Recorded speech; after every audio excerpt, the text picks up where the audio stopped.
దీనికి కృషి చేసిన మీ అందరికీ మరియు గౌరవనీయ చంద్రబాబు నాయుడు గారికి, పవన్ కళ్యాణ్ గారికి, ఆంధ్రప్రదేశ్ రాష్ట్ర ప్రభుత్వానికి, మరి ముఖ్యంగా ఒక్క నిమిషం ఇక అధ్యక్ష ఇట్లా నన్ను ఈ రకంగా నేను ప్లెజెంట్ మూడ్లో ప్లెజెంట్గా ఉన్నాను అధ్యక్ష. నేను ప్లెజెంట్గా ఉన్నాను. ఇప్పుడు 15 నెలల నుంచి అధ్యక్ష ప్రతి నియోజకవర్గంలో ప్రతి శాసనసభ్యుడు ఎదుర్కొన్న సమస్య టీటీడీ లెటర్స్. మీరు ప్రత్యేకంగా వెళ్ళి కలిశారు గౌరవనీయ ఆంధ్రప్రదేశ్ ముఖ్యమంత్రి గారిని. ఈరోజు ఆంధ్రప్రదేశ్ ముఖ్యమంత్రి గారు ఈ రోజు నుంచి 24 నుంచి ప్రతి ఎమ్మెల్యేలకు వందల కొద్ది ఫోన్లు వస్తున్నాయి అధ్యక్ష. ఈ గౌరవనీయ ముఖ్యమంత్రి గారు చెప్పాను కదా, మీరు మార్చేట్లేరు. గౌరవనీయ ముఖ్యమంత్రి గారు కూడా చెప్పాను అధ్యక్ష. మీరు గౌరవనీయ ముఖ్యమంత్రి గారు ముఖ్యంగా ఆంధ్రప్రదేశ్ ముఖ్యమంత్రి నారా చంద్రబాబు నాయుడు గారికి, ఉప ముఖ్యమంత్రి పవన్ కళ్యాణ్ గారికి అండ్ లోకేష్ గారికి, ఆంధ్రప్రదేశ్ ప్రభుత్వానికి ప్రత్యేక ధన్యవాదాలు చెప్తాను అధ్యక్ష. ఇక రెండోది అయిపోయిందన్న, పోయిన సంవత్సరం అధ్యక్ష మాకు సిడిఎఫ్ నిధులు రాలేదు అధ్యక్ష. ఈ సంవత్సరం ఇస్తారా ఇయ్యరా ఒకటి. మూడోది మా ఆర్మూర్ ఇక మీరు విమర్శించుకున్నందుకేమో గంటలు వేసుకుంటారు. మీరు ఇంత తిన్నారు, మీరు అంత తిన్నారు. ఒక 4 నిమిషాలు ప్రజల గురించి మాట్లాడితే ఇంత నొప్పి ఎందుకు అవుతుంది? మీరు లక్షల కోట్లు అప్పు చేశారు మీరు అంటారు, మీరేమి ఇప్పుడు గంటల కొద్ది పోతారు. నేనేమన్నా అధ్యక్ష ఇప్పుడు ఒకటి అధ్యక్ష, నేను గౌరవనీయ ముఖ్యమంత్రి గారు మీ ద్వారా చెప్తాను అధ్యక్ష. నాకు మొన్న ఆంధ్రజ్యోతిలో వచ్చింది, అడుక్కుంటారు ఎందుకు లెటర్లు అంటున్నారు అధ్యక్ష. మీరు వెళ్ళి కలిశారు, ముఖ్యమంత్రి గారు వెళ్ళి లెటర్ రాశారు. మళ్ళీ నేను ఒక సమావేశంలో మన దగ్గర వైట్ ఈడ్ ఉంది, ఎందుకు టీడీ లెటర్ అడుక్కోవడం అంటున్నాడు.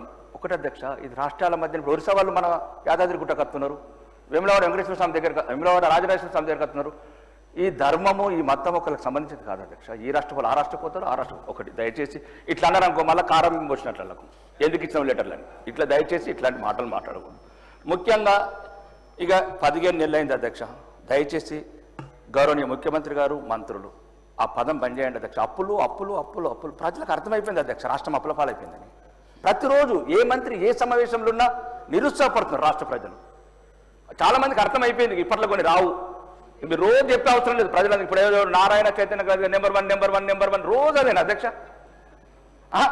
అయిపోయింది, అందరికి అర్థమైంది 8 లక్షల కోట్ల అప్పు ఉంది. ఇప్పట్లో మేము వీళ్ళు చెప్పిన ఏం వచ్చేటట్లేదన్నారు సార్, అర్థమైంది. కానీ దయచేసి రోజు మీరు అట్లా ఉంటే పెట్టుబడిదారులు రారు, ఇండస్ట్రీస్ రారు, ఒక రియల్ ఎస్టేట్ ఇన్వెస్ట్ చేయరు అధ్యక్ష. ఇది కూడా ఆలోచించండి, 2 వైపులు ఆలోచించండి.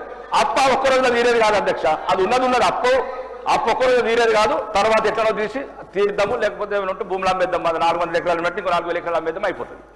ఇష్యూ అది కాదు అధ్యక్ష. నేను ఒకటి అధ్యక్ష, నా సమస్య ప్రోటోకాల్ అధ్యక్ష మీ దృష్టికి తీసుకొచ్చాను. గౌరవనీయ మంత్రి గారు, మా ఇన్ఛార్జ్ మంత్రి గారు దృష్టికి తీసుకొచ్చాను అధ్యక్ష. కలెక్టర్ కూడా ఫోన్ చేశారు గౌరవనీయ మినిస్టర్ గారు. వాళ్ళు ఏమంటారు అధ్యక్ష, అధికారులు మేము పోకున్నా కానీ కొబ్బరికాయ కొడుతున్నారు, ఫౌండేషన్ టోన్ ఎత్తున్నారు. అధికారులు మేము పోకుండా వేస్తున్నారు అంటున్నారు. నేను అడిగాను అధికారులను, మీరు పోకుంటే ఎట్లా వేస్తారు అంటే వాళ్ళు ఏమంటారు అధ్యక్ష, 2-3 సార్లు ఓడిపోయిండు పాపం, 2-3 సార్లు ఓడిపోయిండు, ఇంటికి వెళ్ళి ఫోన్ చేస్తున్నారు. ఒక్క నిమిషం అధ్యక్ష, ఇది నా ఐడెంటిటీకి సంబంధించిన అధ్యక్ష. నా ప్రజల నా కోటేసి గెలిపించారు అధ్యక్ష. రోడ్లు అన్ని అతనే, ఒక ప్రభుత్వ కార్యక్రమాలు అతనే నిర్వర్తిస్తుంటే గౌరవనీయ మంత్రి గారు, ఇన్ఛార్జ్ మంత్రి గారు ఫోన్ చేశారు కలెక్టర్కు ఇది జరగకూడదని. కానీ కలెక్టర్ గారు ఏమంటున్నారు, సార్ మేము అధికారులు పోకుండా చేస్తున్నారు అంటున్నారు. అట్లనప్పుడు పిచ్చాసుపత్రులు వేయండి. మీరు ప్రభుత్వ అధికారులు లేరు, మంత్రి గారు కలెక్టర్ గారు లేపినప్పుడు ఒకరే అధ్యక్ష, ఎర్రగడ్డల హాస్పిటల్ ఉంది వేయండి. కాదు 294 మందికి సరిపడా సీట్లు ఉన్నాయి, ఓడిపోయిన వాళ్ళందరినీ కూడా కూర్చొని పెట్టండి. అధ్యక్ష నేనేం చెప్తున్నాను, ఇప్పుడు గౌరవనీయ మంత్రి గారు చెప్తున్నారు, ఒక నిమిషం ఆగండి అన్న శంకరన్న, నేనేమంటున్నా అందరి గురించి చెప్తాను అధ్యక్ష. ఇది ఒకటి ముఖ్యంగా నా ఆర్మూర్కి అధ్యక్ష, ఉత్తర తెలంగాణలో ఒకటే స్పెషల్ ఎకనామిక్ జోన్ ఉన్నది అధ్యక్ష. ఒకటే నేను చెప్పింది అధ్యక్ష, నేను బతిమిలాడుతున్నాను అధ్యక్ష. మాకు కూడా రక్తం మరుగుతున్నది అధ్యక్ష. ముఖ్యమంత్రి మాకు రక్తం మరగదా? మేము ఊపుకునే రాలేదు ఇక్కడికి, మేము కూడా అడవులకి వచ్చినాం, ఊపుకునే రాలేదు. కూర్చున్న సీటు ముఖ్యమంత్రి గారికి ఒక్కడికి రాలేదు, ముఖ్యమంత్రికి ఒక్కడికి రాలేదు, ఊపుకొని ఎప్పుడు. నేను మాట్లాడుతున్నాం బయట గురించి, నేనేమో అధ్యక్ష